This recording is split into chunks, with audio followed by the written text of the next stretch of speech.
আসসালামু আলাইকুম। দেশ আমার টিভির সংবাদে সবাইকে স্বাগত জানাচ্ছি। আমি জিহাদ হাসান।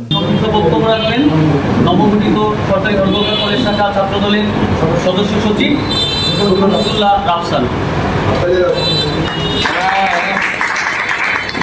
ধন্যবাদ শহর ছাত্রদলকে। আজকে শহর ছাত্রদলের আয়োজিত এই সংবর্ধনা সভায় সকল উপস্থিত সংগ্রামী সহযোদ্ধা ভাইদেরকে জানাই সংগ্রামী সালাম। আসসালামু আলাইকুম। শহর ছাত্রদলের আয়োজনে সংবর্ধনা অনুষ্ঠান। মুন্সিগঞ্জ প্রতিনিধির প্রতিবেদন। শহর ছাত্রদলের উদ্যোগে এক সংবর্ধনা অনুষ্ঠান অনুষ্ঠিত হয়েছে। অনুষ্ঠানে সভাপতিত্ব করেন শহর ছাত্রদলের আহ্বায়ক অ্যাডভোকেট রোমান। এ সময় বক্তব্য রাখেন শহর ছাত্রদলের ১ নং যুগ্ম আহ্বায়ক ও সরকারি হরগঙ্গা কলেজ ছাত্রদলের আহ্বায়ক আলামিন হৃদয়, সিনিয়র যুগ্ম আহ্বায়ক পারভেজ এবং সদস্য সচিব রকুনুদ্দৌলা রাফসান রাফি। অনুষ্ঠানে আরও উপস্থিত ছিলেন সাফিন আস সামি, তানভীর আহমেদ জয়, মোহাম্মদ নকিব, তাহমিদ মাদবর, সিয়াম সামি, ওসামা সাজিদ জয়, তালহা জাবের, সিদ্দিক রপি প্রমুখ।